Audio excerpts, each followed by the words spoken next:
और 21 जून को यूपी के इटावा में यादव कथावाचकों की पिटाई का मामला तूल पकड़ता जा रहा है। इसी कड़ी में अब एक और वीडियो 17 जून को भी इटावा से ही सामने आया, जिसमें एक ब्राह्मण कथावाचक को महिला से छेड़छाड़ के आरोप में पीटा गया। वहीं योग गुरु बाबा रामदेव भी इस विवाद में कूदते दिख रहे हैं। बाबा रामदेव का कहना है कि अगर भगवान श्री कृष्ण यदुवंशी थे और अगर यदुवंशियों की कथा यदुवंशी नहीं करेगा तो कौन करेगा। तो ये बाबा रामदेव ने कहा है और इस वक्त बाबा रामदेव न्यूज 24 के साथ लाइव जुड़ गए हैं। बहुत बहुत स्वागत है योग गुरु बाबा रामदेव आपका न्यूज 24 में। बाबा जी, सबसे पहले ये बताइए कि आपका स्वास्थ्य कैसा है? मेरी बहन दिव्या जी, और देखो ना हम कहीं कूद फांद रहे हैं, ना हम किसी विवाद की बात कर रहे हैं। हम तो दिव्या जी, वैसे तो दिव्या हमारा एक बहुत बड़ा ब्रांड भी है और दिव्या शब्द श्रीमद् भगवत गीता में बहुत ऊंचे अर्थ में प्रयोग किया है। हम तो दिव्य दृष्टि की, दिव्य मति, दिव्य भक्ति, दिव्य प्रकृति की बात कर रहे हैं। और ये दिव्यता सब में रहनी चाहिए। जात पात, ऊंच नीच, भेदभाव, लड़ाई झगड़ा, बखेड़ा, खून खराबा, ऊंच नीच का जो वर्णाश्रम के नाम पर, जात पात के नाम पर जो भेदभाव के बीज डाल रहे हैं, ये हिंदुत्व के, सनातन के विरोधी हैं, ये पापी हैं, ये धार्मिक रूप से एक तरह से अपराधी, वैदिक दृष्टि से भी अपराध कर रहे हैं, सामाजिक नैतिक दृष्टि से भी और आध्यात्मिक दृष्टि से, संवैधानिक दृष्टि से भी दिव्या जी ये पाप कर रहे, अपराध कर रहे हैं। तो ये बीज डाल कौन रहा है बाबा रामदेव?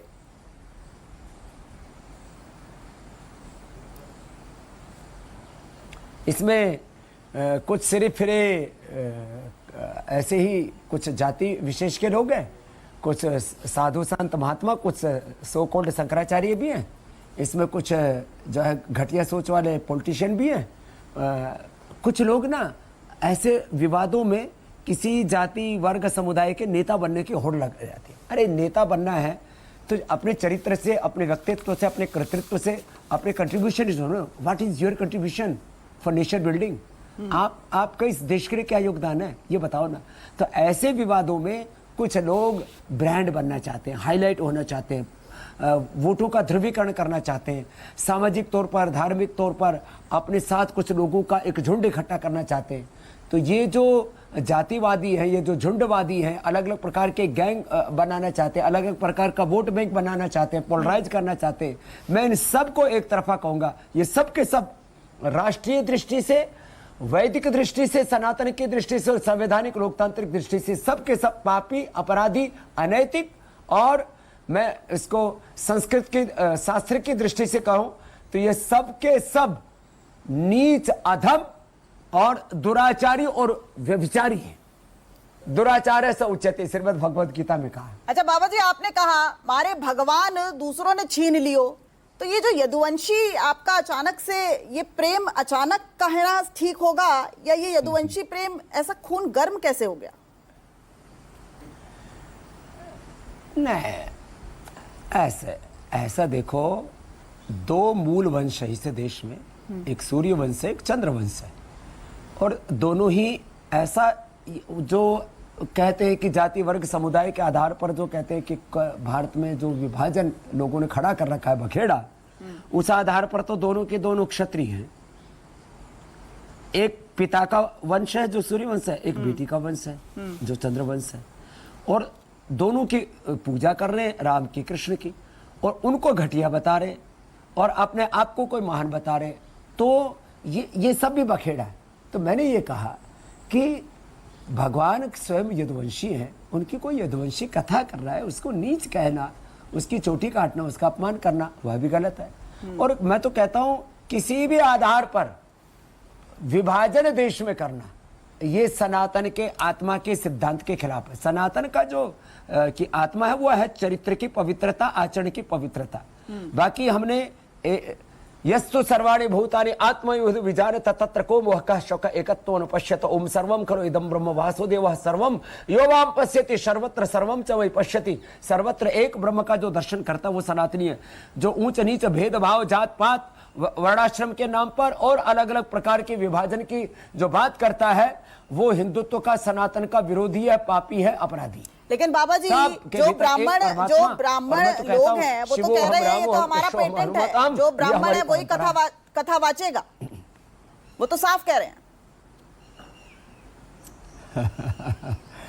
देखो, किसी भी कार्य का, वृत्ति का, प्रवृत्ति का एकाधिकार ये तो सदियों पहले खत्म हो चुका है। सभी जाति वर्ग समुदाय के लोग सभी काम कर रहे हैं, ज्ञान के काम में, भक्ति के काम में, अलग अलग सेवाएं, agriculture, industry, health, education, research, सब क्षेत्रों में सब जाति वर्ग समुदाय के लोग काम कर रहे हैं। तो ये वृत्तियों का एकाधिकार की बात करने वाले बहुत ही घटिया सोच के लोग हैं।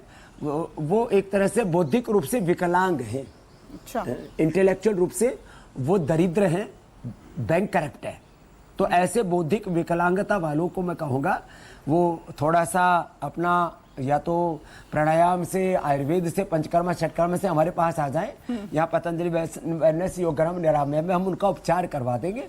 उनकी बौद्धिक, भावनात्मक, वैचारिक, सांस्कृतिक जो विकलांगता है उसको हम ठीक कर देंगे। या हमको दिखा देंगे कि यहाँ पर सभी वर्ग, जाति, समुदाय के लोग वो कितना मिलजुल करके प्रीतिपूर्वक रहते हैं और कोई जात पात का, वर्णाश्रम, धर्म के नाम पर और किसी भी वर्ग विशेष के नाम पर कोई बखेड़ा हम नहीं करते। अच्छा, यहाँ वहां से ये भी कहा जा रहा है बाबा जी, ये भी कहा जा रहा है कि जो जन्म से ब्राह्मण है वही श्रीमद् भागवत कथा पढ़ेगा और कोई नहीं, जो जन्म से ब्राह्मण है।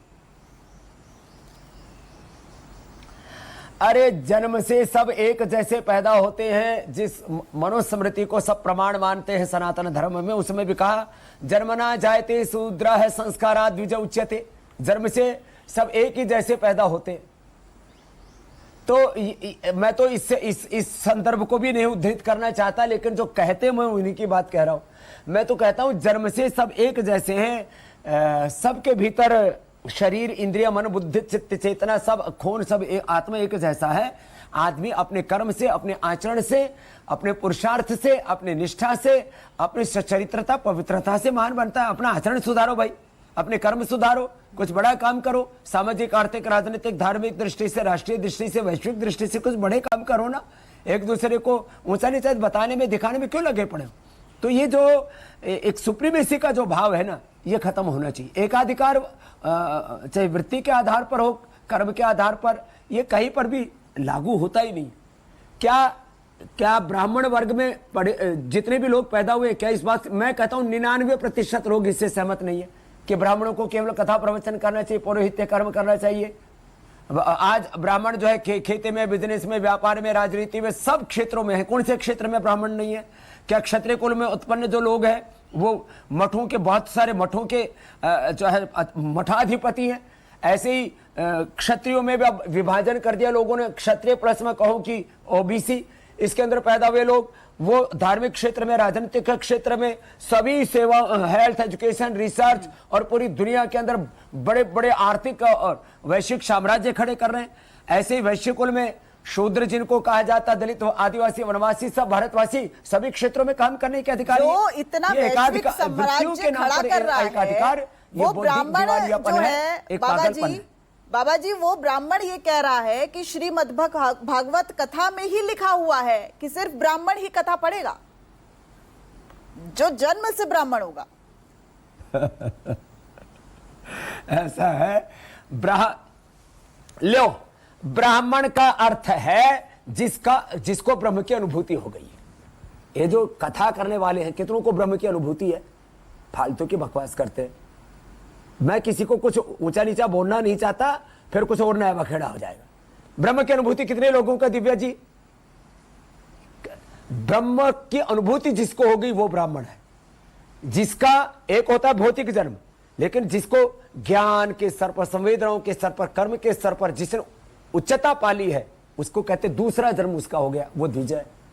तो ये जो द्विज हैं, ये ब्राह्मण हैं, ये क्षत्रिय हैं, जो वैश्य हैं, ये सारे गुण, कर्म, स्वभाव के आधार पर कुछ ऐसे उनकी विशेषताएं हैं। ये कोई जातीय वर्ग समुदाय नहीं है। लेकिन आज आप जवाब नहीं दीजिए, अनर्थ कर रखा है लोगों ने। आज आप जवाब नहीं दीजिए उन सभी को जो ये कह रहे हैं कि जो जन्म से ब्राह्मण है वही कथा वाचेगा और ये श्रीमद् भागवत कथा में ही लिखा हुआ है, ये भी कह रहे हैं। आज आपको जवाब देना पड़ेगा बाबा जी। कोई जन्म के आधार पर कोई बात तय नहीं होती है। जन्म के आधार पर क्या कोई एमएलए, एमपी, सीएम, पीएम बन सकता है क्या? जन्म के आधार पर कोई एंकर बन सकता है क्या? विधायिका, कार्यपालिका, न्यायपालिका में कोई अपनी सेवाएं दे सकता है क्या? जन्म के आधार पर कोई व्यक्ति किसी के लायक नहीं होता है। अपने कर्म के आधार पर, अपने चरित्र के आधार पर, अपने आचरण के आधार पर व्यक्ति कोई भी सेवा के व्यक्ति योग्य बनता है। इसलिए हमें कर्म की बात करनी चाहिए, हमें आचरण की शुचिता की बात करनी चाहिए, हमें चरित्र की पवित्रता की बात करनी चाहिए। हमारे सनातन धर्म में धर्म किसको कहा है? धृति क्षमा दमोस्तयम शौचम इंद्रिय निग्रह धीर विद्या सत्यम क्रोधो दशकम धर्म लक्षणम। धर्म तो ये है, दैवी संपत्ति से युक्त होना चाहिए। और ये जो आप ब्राह्मण, क्षत्रिय, वैश्य, शूद्र आदि बता रहे हैं ना, तो ये सारे सद्गुणों से प्रेरित बहुत बड़ी दिव्यताएं हैं, दिव्य आचरण है। ये अवयम सत्व संसद ज्ञान योग व्यवस्थिति, यह दैवी संपत्ति। ऐसे ये बखेड़ा मचा रखा लोगों को ने, क्या है ना, कर्म अच्छे करने नहीं, आचरण ठीक करना नहीं, पुरुषार्थ करना नहीं, बैठे बैठे और जो है ताल ठोकनी है और लोगों पर धौंस जमानी है। बस हम तो स्कूल वंश जाति में पैदा हो गए, हम सब पर राज करेंगे, बाकी हमारी चापलूसी करेंगे, बाकी चाटुकारिता करेंगे हमारी। ये सब बकवास बातें हैं, छोड़ो दिव्या जी, बेकार की बातें। बाबा जी, गुस्ताखी के लिए माफी चाहूंगी, लेकिन बहुत से ऐसे लोग हैं जो ये कह रहे हैं कि बाबा रामदेव यादव हैं, इसीलिए यदुवंशी का साथ दे रहे हैं।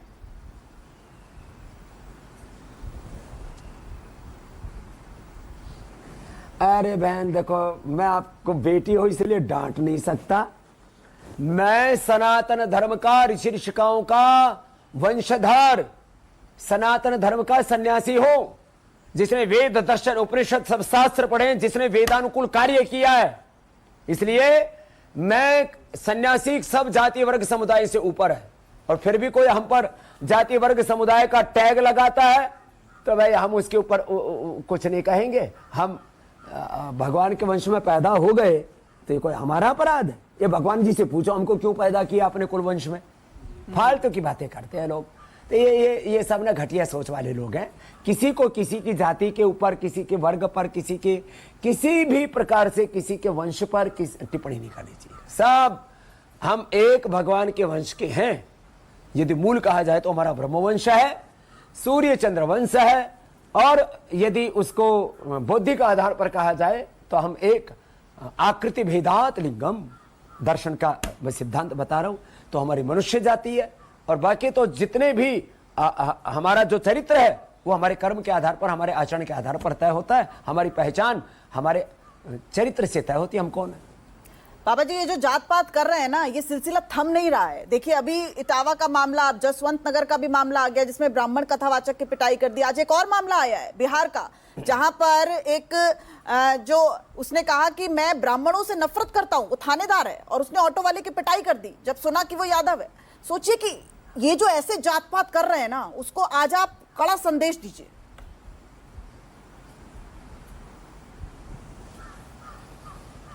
देखिए, जो जात पात कर रहे हैं उनको सबको अपने संविधान के प्रावधान के अनुसार, कानून के अनुसार या तो जेल में ठोकना चाहिए उनको सबको जो है पुलिस के हवाले कर देना चाहिए। दूसरी बात, वेद के आधार पर भी जो जात पात करता है, ऊंच नीच करता है, उससे ज्यादा कोई नीच नहीं हो सकता। उनका सामाजिक तौर पर बहिष्कार होना चाहिए, राजनीतिक तौर पर बहिष्कार होना चाहिए। लोकतंत्र के जो भी प्रावधान है, कानून है, उनके अनुसार उनको दंड मिलना चाहिए। सभी प्रकार से सामाजिक, आर्थिक, राजनीतिक, धार्मिक तौर पर सब प्रकार से ऐसे लोगों का बहिष्कार होना चाहिए। और उनको उनकी सरेआम उन लोगों को बेइज्जत किया जाना चाहिए जो ऐसे जात पात के नाम पर दूसरों को बेइज्जत करते हैं। और मैं किसी का आज नाम नहीं लूंगा, आगे भी नहीं लूंगा, क्योंकि मैं इंडिविजुअल नहीं होना चाहता।